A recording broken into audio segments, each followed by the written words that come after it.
Most complex project organizations follow a very familiar pattern. The plan looks credible, the dashboard is green, and then things go off track at the last minute. And leaders end up asking the same question. Why didn't I find out about this earlier when I could have done something? The problem isn't the plan, it's what happens in execution.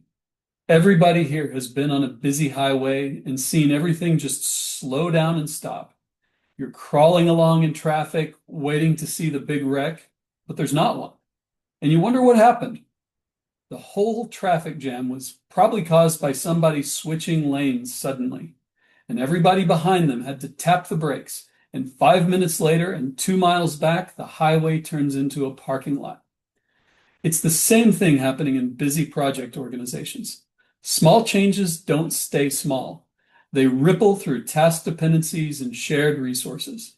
Things slow down, and without anyone really understanding what's happened, reality stops looking anything like the plan. The plan's still there. It's not really guiding anything, but people are still tied to the dates. And because those dates are a big part of how their performance is judged, they tend to report a green status as long as they can to postpone the pain of a miss. So you get into this dysfunctional place where leaders don't trust the plan anymore, teams aren't using it, and the PM gets pushed into this role where all they can really do is track dates. So what do most organizations do? Well, they try to fix the plan. That ends up being more detail, more governance, more work, and the system just gets heavier and slower and harder to manage. I call it the complexity death spiral. Eventually, the system collapses under its own weight, and then the reorgs begin. And as often as not, a new leader comes in and they try the same approach. They just repackage it with a new slide deck. In my past life, I remember during one PMO rollout, a vice president interrupted our presentation, and he said, "This looks just like the last 3 PM reorgs. What are you going to do differently?" And you can probably guess what my answer was. Critical chain, because it works. When I was in pharma, I had the good fortune to work with leaders who took one look at critical chain and said, "This is how we're going to work from now on." And when that happens, it's magic. But for every one of those leaders, I talked to so many others who heard the story about critical chain and they squirmed in their chairs. They didn't argue the logic of critical chain. Instead, they would say things like, "We're not ready for that. We have to walk before we can run. I'm not sure all of our managers will get behind this. How will this integrate with our existing systems? That's too much change. Now's not the time." And you know what? They had a point. To those of us who've seen it, critical chain is a pot of gold. But to a lot of people, that gold feels out of reach. They don't say it out loud, but they're thinking, "I can't climb that cliff." Or worse, they weigh the risk of leading real transformational change versus the benefits of just not rocking the boat. And they say to themselves, "And I really don't even need to climb it."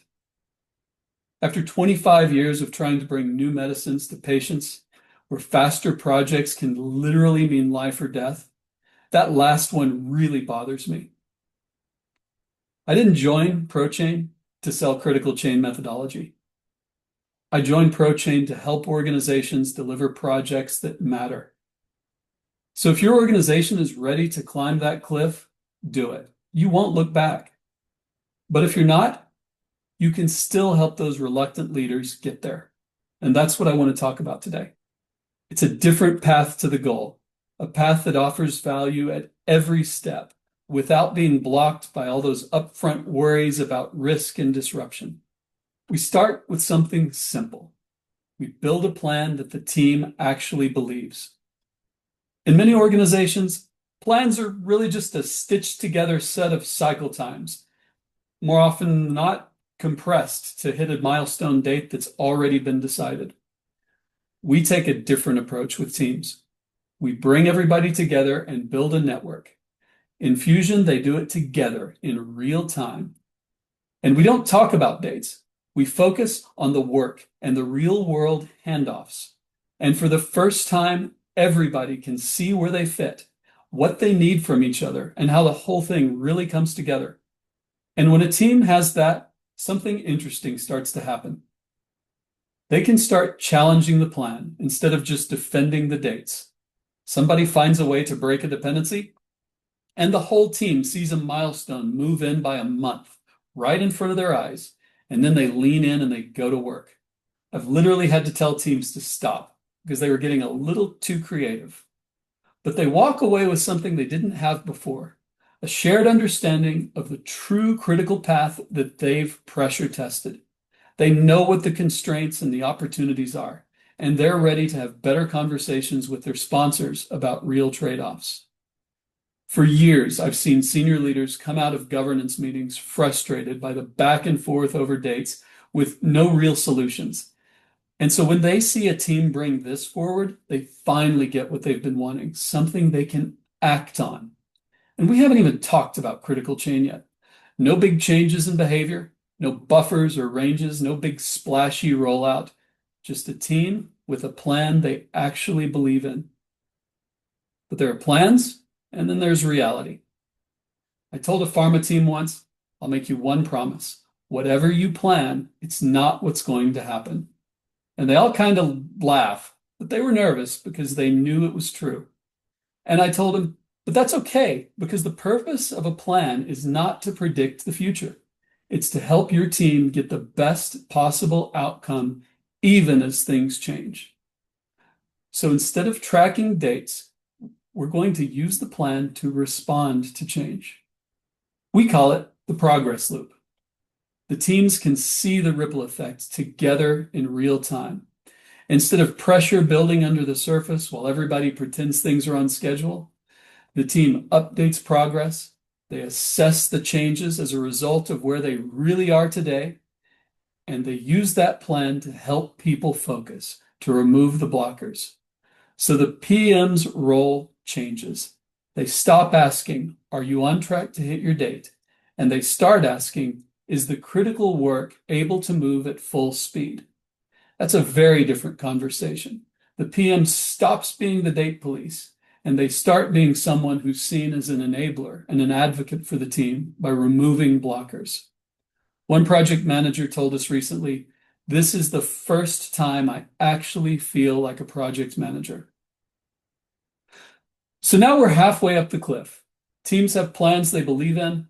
They've had better conversations with sponsors about what it will take to hit or even accelerate their commitment dates. The project manager is leading execution. They're not just beating the team up with dates that have been predetermined. Now your team's ready for the next level, not because you convinced anyone that critical chain is better, but because your system is actually ready. Your team is getting used to using the plan to execute, and something starts to become obvious. Things change. Things happen that they don't expect. And it turns out that they didn't actually know what was going to happen or how long tasks would take. Now we're ready to introduce duration ranges to tasks. And if we can estimate ranges on tasks, we can predict a range of outcomes for the project. At this point, it's a small change in something that the team already values, not another big mind bender in a large transformation. Now imagine going to your sponsor, and instead of a single date, you show a landing zone from your unlikely best case all the way to a confident commitment. And you can have a real conversation. If this absolutely cannot slip, we'll set the commitment date at the end of that landing zone. But if you want to be more aggressive, that's fine. But it comes with a risk, and we all can see it. That's a much better conversation than hearing, that's too slow. Come back to me with a plan that tells me what I want to hear. Now, value starts to spin up in new ways. Instead of a set of dates for each function to hit, they can actually see what's coming and what's critical. 6 things coming in next week and only 3 people to do them? The old answer was to juggle everything and lobby for extra time in all those project plans to allow for how slow and inefficient that is. The new answer is to focus on what matters. And if something gets pushed out, everybody can see it coming and everybody knows why. So instead of blaming people, we can deal with the constraint. This is the difference. You don't have to climb the cliff. You can build your way up step by step. Each step feels achievable, and each step is creating value. And every one of those steps is taking you and your organization closer to something better than most people believe is possible. So this is an invitation. If you have parts of your organization that are hesitant to make the jump, we can help you build them a path, and you'll deliver one win after another as they follow it.